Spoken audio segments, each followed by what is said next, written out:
The bike lock chick is in that book. She is. She is. She locked her head. She bike locked her head to a railing. It's my hometown, people. It's my excuse whenever I screw something up from Madison. What do you want? All right, guys. We are running a bit late here, so when I first met Reince Priebus, it was 2007. It was at a tax day rally, and there were about 1,800 people in AFSCME shirts screaming at 750 taxpayers who had shown up just to ask the state of Wisconsin legislature, please don't raise our taxes.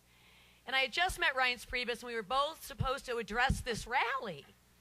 And they have got bullhorns. I mean, they're screaming at people. They're threatening. You know, it's always about the threats.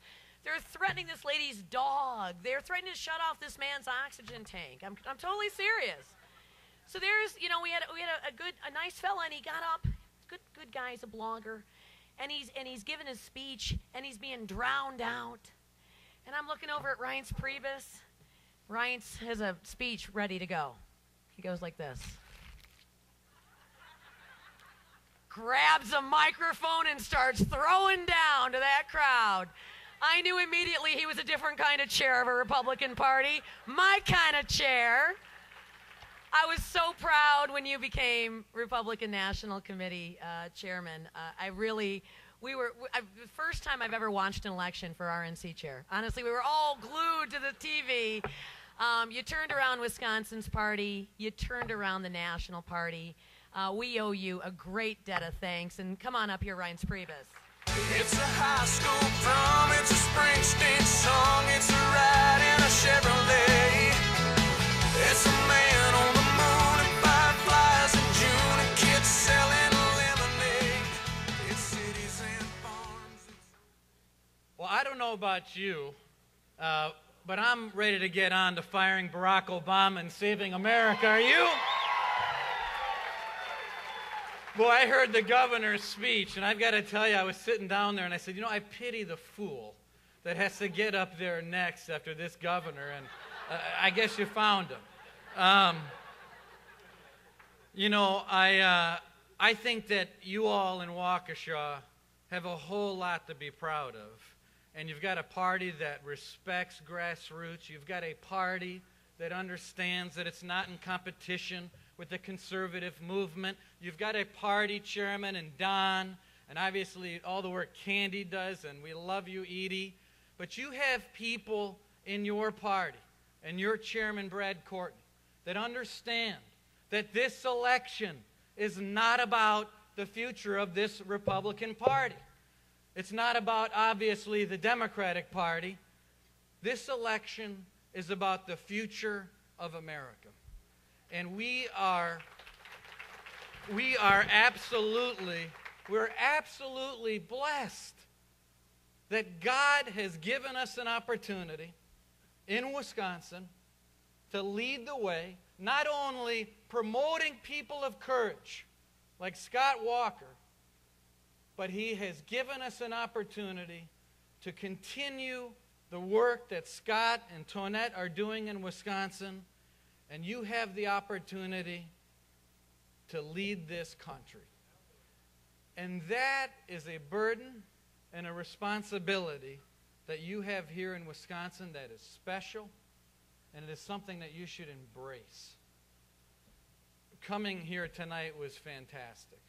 Seeing all of you and talking coming in, I mean, it was just wonderful. And so many people asking, you know, well, what's it like? And, you know, is it... You know, it's really about the same thing. Wisconsin is a very, very serious Republican Party. This is a party that understands that it's the army on the ground. This is a party that understands that it needs to be functional, operational. It needs to have money coming out of its windows. You have to have a chairman that can stay on message and watch his mouth. It is a very, very serious party. And so some people were, well, you know, it's a bigger stage, a little bit bigger, of course, and you have to raise money, a little bit more zeros than before. Paul's laughing.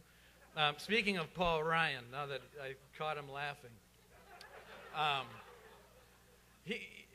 we're also pretty blessed to have a guy like Paul around. I mean, he's just unbelievable.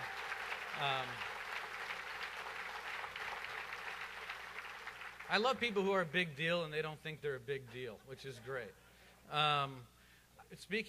He helped us raise about $21 million over the last 3 months for the RNC, for the presidential nominee.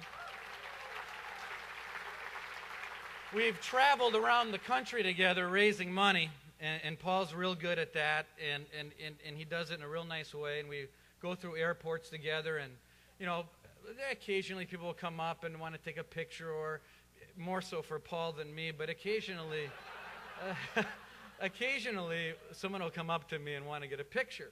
And most of the time, you know, if someone wants to take a picture, you know, they want to come together and have someone take it for them. And we were at an airport, I think it was in Cleveland or something like that, and someone came up to me and they said, well, I want to take your picture. And that's not that odd, but this person didn't want to take the picture with me. So I said, you know, and you have to be careful in politics. People are snapping pictures and who knows where they're going to be. So this person's taking a picture of me, and I'm just standing there like this. He's taking a picture, and then another picture. And then she turns the camera sideways and takes another picture. Now it's getting weird. And finally, the person, I joke about my name, and you know, I'm Greek, and so then the person says, well, it's just really great to meet you, and this is unbelievable. And you know, your parents are Cuban, right? And saying, well, no, you know, half my family lives in Greece. Maybe she's confused a little bit. She goes, yeah, but you're from Miami, and I said, I'm not Marco Rubio, okay? Well, I am proud. I'm proud to report to all of you. I'm proud to report to all of you that you have now a Republican National Committee that's fully funded and is prepared to invest 100% in making sure that we continue the Scott Walker agenda in Wisconsin and America. Now, I believe that we're in a battle for freedom. I mean, you with me? We're in a battle for freedom. It's the same battle that founded our country. It's the same battle that James Madison reaffirmed in the Bill of Rights. It's the same battle that founded our party in 1854, and here we are today. It's the battle between government's insatiable appetite to grow and what's in every American's heart, which is a desire for individual and economic freedom. If we don't win, the price we will pay is the American dream, the idea of America, the idea of freedom and opportunity. Because as a matter of principle, a government that surrenders its sovereignty to its bondholders can't guarantee prosperity or freedom to anybody. And a government that buries its kids and its grandkids in an avalanche of debt can't rest in any vestige of the moral high ground. And a government that is controlled by China can't compete with China. Now, I brought our little guy Jack with me today. He went on a business trip with Daddy back home for a day.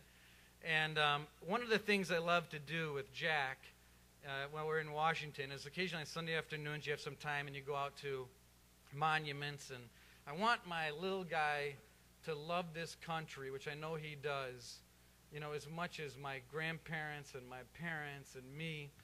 And so we went out to the World War II memorial. And I think some of you have been there. And so we walk around. It's a really moving thing to see.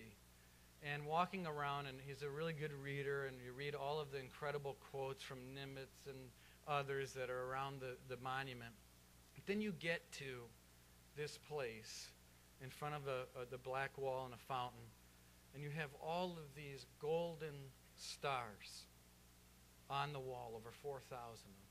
And for every star on that wall represents 100 people, 100 young people that lost their lives for our country, for this incredible country founded on freedom and opportunity and the American dream. 100 kids. And you look at your little guy that didn't come home to mom and dad for freedom. And in front of that wall, etched in stone, it says, "Here we mark the price of freedom." And sometimes, those of us, even the political junkies, we forget what this country is all about. We forget that we weren't founded on some similar ethnic background or nationality. We were founded on the concepts of liberty and freedom. This president's priorities are not America's priorities. And Barack Obama is not your daddy's Democrat. He's not Kennedy. He's not even Clinton. He is the first unapologetic leftist to live in the White House, and he must be the last.